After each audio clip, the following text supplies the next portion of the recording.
आज की daily brief के एपिसोड में मैं आपके लिए दो बड़ी स्टोरीज लाया हूं। सबसे पहले मैं बात करूंगा यूरोप की गिरती इकोनॉमी के बारे में।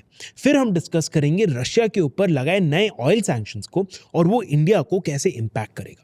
Welcome to the daily brief, जहां हम मार्केट्स की सबसे बड़ी स्टोरीज और ट्रेंड्स को सिंप्लीफाई करते हैं। मैं हूं आपका होस्ट रोहित अग्रवाला। आज है ट्यूसडे 28 जनवरी।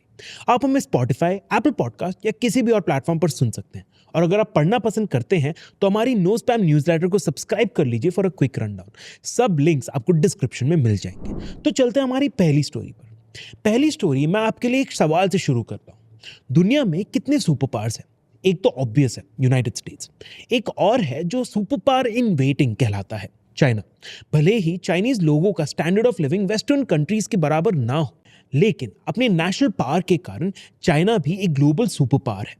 और फिर एक और सुपर पावर है जो काफी टाइम से अपने नाम पर खड़ा नहीं उतर रहा, यूरोप। देखा जाए तो यूरोप के पास सब कुछ है। 440 मिलियन लोगों का पॉपुलेशन जो ग्लोबल जीडीपी का 17% रिप्रेजेंट करता है। एडवांस्ड इंडस्ट्रियलाइज्ड इकोनॉमीज है और हेल्थ, एजुकेशन और क्लाइमेट पॉलिसी में टॉप नॉच आउटकम्स देने वाले गवर्नमेंट्स भी हैं। अर्ली 2000s में परचेजिंग पावर पैरिटी के बेसिस पर यूरोप यूएस और चाइना से भी बड़ा था, लेकिन आज यूरोप दोनों के पीछे है और इनके और सेकंड पोजीशन के बीच का गैप काफी बड़ा है। यूरोप का इंटरनेशनल प्रेजेंस काफी कम हो गया है और ग्लोबल पॉपुलैरिटी भी कम हो रही है। सवाल यह है कि क्यों एक कॉन्टिनेंट साइज इकोनॉमिक ब्लॉक जो इतनी पोटेंशियल रखता है पीछे छूट गया है? जवाब छुपा है कंप्लेसेंसी, स्ट्रक्चरल कॉन्ट्रडिक्शंस और एक्सटर्नल शॉक्स में। यूरोप का क्रिएशन न्यू लिबरल एरा का एक प्रोडक्ट था, पर ये न्यू लिबरलिज्म है क्या? न्यू लिबरलिज्म एक आइडिया है जिसके 4 मेन प्रिंसिपल्स हैं: पीपल, गुड्स, कैपिटल और इंफॉर्मेशन का फ्रीली मूव करना। इस आइडिया के हिसाब से सोसाइटीज और नेशंस की बाउंड्रीज अब मायने नहीं रखते। सारी दुनिया के लोग एक ही कंपटीशन में हैं, चीजें खरीदने और बेचने के लिए, और गवर्नमेंट्स का काम बस इंफ्रास्ट्रक्चर देना होता है और बाकी चीजें मार्केट्स के ऊपर छोड़ दी जाती है। जब यूरोपियन यूनियन बन रहा था, ये न्यू लिबरल प्रिंसिपल्स उनके डीएनए में डाल दिए गए। यूरोप एक कॉमन मार्केट के रूप में बनाया जाने लगा। कंट्रीज के पास एजुकेशन और डिफेंस जैसे लोकल मैटर्स का कंट्रोल था, लेकिन ट्रेड, कंपटीशन और मॉनेटरी पॉलिसी जैसे इकोनॉमिक एस्पेक्ट्स एक कॉन्टिनेंट वाइड ब्यूरोक्रेसी में आ गए। इस स्ट्रक्चर में लिमिटेशंस थे। यूरोजोन डेट क्राइसिस इसका सबसे बड़ा एग्जांपल था।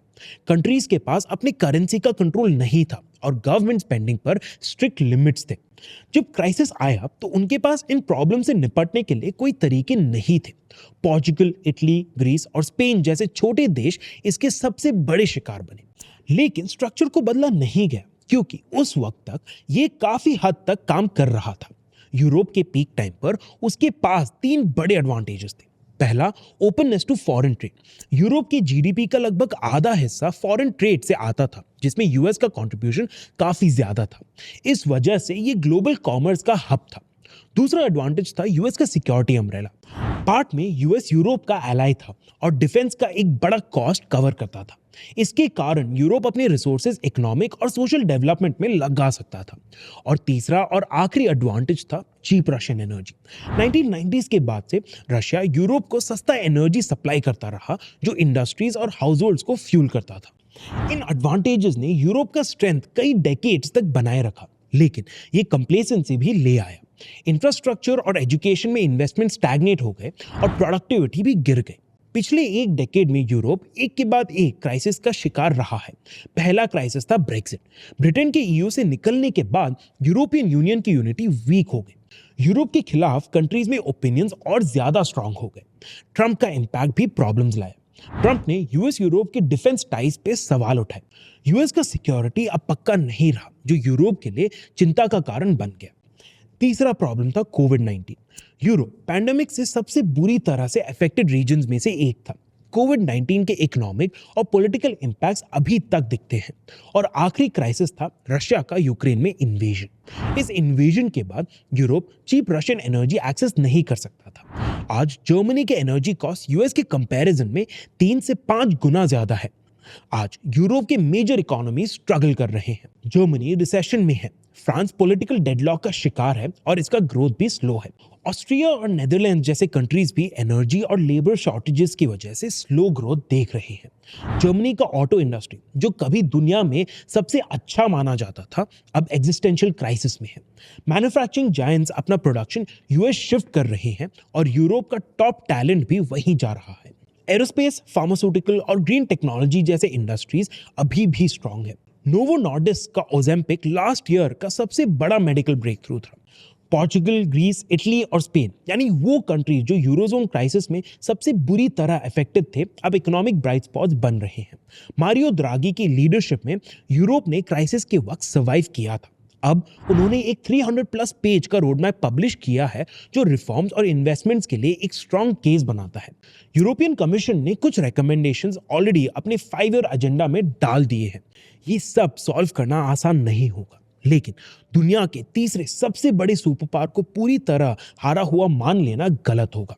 यूरोप अभी भी दुनिया को चौंका सकता है और ऐसा भी हो सकता है कि वो शायद आने वाले टाइम में अपनी जगह वापस पाए। अगली स्टोरी में हम बात करेंगे ग्लोबल ऑयल मार्केट्स की।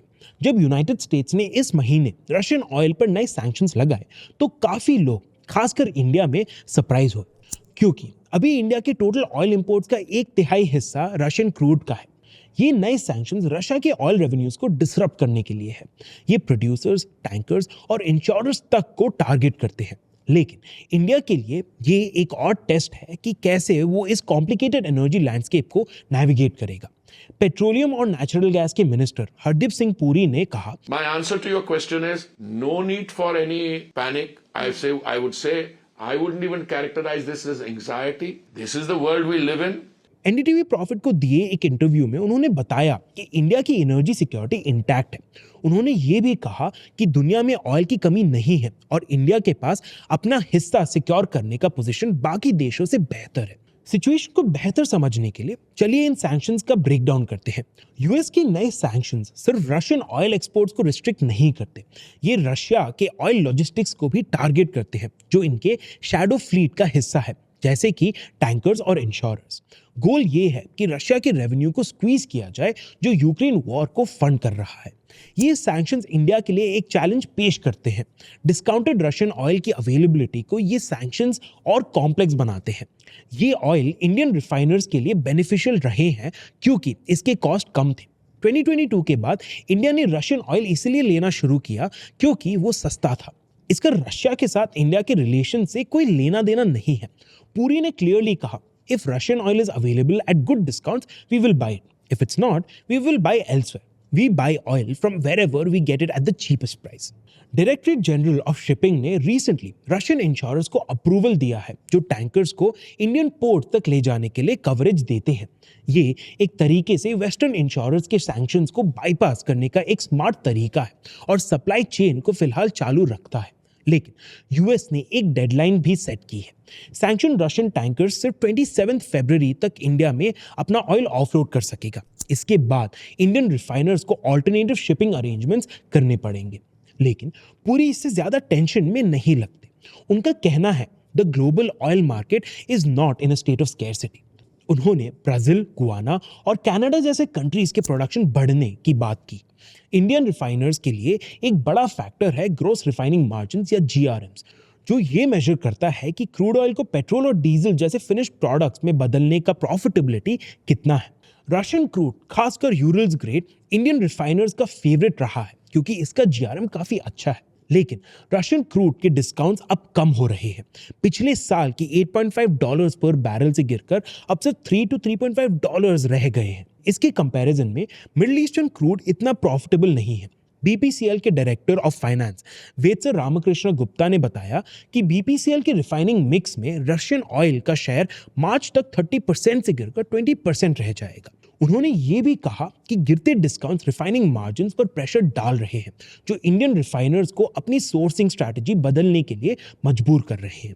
फिर भी पूरी ऑप्टिमिस्टिक है। उन्होंने मेंशन किया कि our refining capacity is growing rapidly. We are investing 80,000 crore rupees to expand it, ensuring that we are prepared for shifts in the global oil market. India अपने exploration capabilities को भी grow कर रहा है। पुरी ने कहा कि Petrobras is working with Oil India on offshore service in the Andaman sea. BP is partnering with ONGC to rejuvenate old wells in Bombay है। ये सब स्टेप्स इंडिया की इंपोर्ट डिपेंडेंसी को कम करने और एनर्जी सिक्योरिटी को स्ट्रेंथन करने के लिए किए जा रहे हैं। पुरी ने एक इंटरेस्टिंग पॉइंट हाईलाइट किया कि इंडिया का ग्लोबल ऑयल मार्केट में एक यूनिक लेवरेज है। इंडिया एक स्ट्रांग इकोनॉमी है जो अपनी ऑयल पेमेंट्स अपफ्रंट कर सकती है। ये उसे ऑयल एक्सपोर्ट करने वाले देशों के लिए अट्रैक्टिव बनाता है। This is a buyer's market. We have demand and we can pay, unlike many countries that are struggling financially. Puri ने नए सप्लायर्स जैसे गुआना और अर्जेंटीना के बारे में भी बात की। गुआना का एग्जाम्पल दिया। They drilled 16 wells with no success. The 17th well hit the jackpot, oil and gas. And that's just the beginning. There are many other guanas waiting to be discovered. उन्होंने ये भी कहा कि Argentina अब India के import basket में आ गया है। We've gone from sourcing oils from 27 countries to 39. With Argentina coming on board, that number will only grow further. उन्होंने कहा इंडिया की ऑयल कंपनीज ग्लोबल चैलेंजेस के बीच भी स्ट्रॉन्ग रिजल्ट्स दे रहे हैं। BPCL ने 20% प्रॉफिट ग्रोथ दिखाया और HPCL ने 300% प्रॉफिट ग्रोथ रिपोर्ट किया। इन कंपनीज के परफॉर्मेंस पे पुरी ने ये कमेंट किया, These companies are doing exceptionally well even under challenging circumstances. Green energy transition के ऊपर भी पुरी ने अपना व्यू दिया। उनका कहना है कि the green transition is critical but it has a wind in and wind out period. You don't just switch from fossil fuels to renewables. साथ ही उन्होंने ये भी हाईलाइट किया कि इंडिया की ऑयल डिमांड अभी भी अपने पीक से काफी दूर है। Even the most conservative estimates suggest our demand will continue to grow until at least 2040 and possibly 2050. फिलहाल इंडिया की स्ट्रैटेजी क्लियर है। सस्ता ऑयल सिक्योर करो, डोमेस्टिक कैपेबिलिटीज एक्सपैंड करो और लॉन्ग टर्म एनर्जी नीड्स की तैयारी करो। जैसे पुरी ने कहा, conflicts don't last forever, but even if they do, we will navigate around them. तो ये थी आज की स्टोरीज। अब चलते हैं टिडबिट्स पर। पहला, FMCG सेक्टर को राइजिंग इनपुट कॉस्ट का सामना करना पड़ रहा है, जहां क्रूड पाम ऑयल के प्राइसेस 40% ईयर ऑन ईयर और चाय का दाम 24% तक बढ़ गए हैं, जिससे मार्जिन स्क्वीज हो रहे हैं। Rural demand 5% year on year grow हुआ है, लेकिन अर्बन डिमांड सिर्फ 0.5% ग्रो हुआ, जो इन्फ्लेशन की कंजम्पशन और प्रॉफिटेबिलिटी पर इंपैक्ट को दिखाता है। दूसरा, इंडिया का कंपोजिट PMI जनवरी 2025 में गिरकर 57.9 पर आ गया है, जहां सर्विसेज 26 मंथ लो तक स्लो हो गए हैं, जबकि मैन्युफैक्चरिंग ने 58.0 के साथ एक 6 मंथ हाई हिट किया। स्ट्रॉन्ग जॉब क्रिएशन एक सिल्वर लाइनिंग है, लेकिन हाई इन्फ्लेशन और कंपटीशन सर्विस सेक्टर के आउटलुक के लिए चैलेंज बन रहे हैं। फाइनली, चाइना का जनवरी मैन्युफैक्चरिंग PMI 49.1 तक गिर गया, जो अगस्त 2024 के बाद का लोएस्ट है, क्योंकि वीक डोमेस्टिक डिमांड और अनएम्प्लॉयमेंट ग्रोथ पर वे कर रहे हैं। 2024 में $1 ट्रिलियन का ट्रेड सरप्लस होने के बावजूद एक्सपोर्ट डिपेंडेंसी और जियोपॉलिटिकल टेंशंस रिकवरी के लिए एक थ्रेट बने हुए हैं। तो ये थी आज की बड़ी स्टोरीज। मैं हूं रोहित अग्रवाला और ये था the daily brief. Like, share और सब्सक्राइब करना ना भूलें। मिलता हूं मैं आपसे अगले एपिसोड।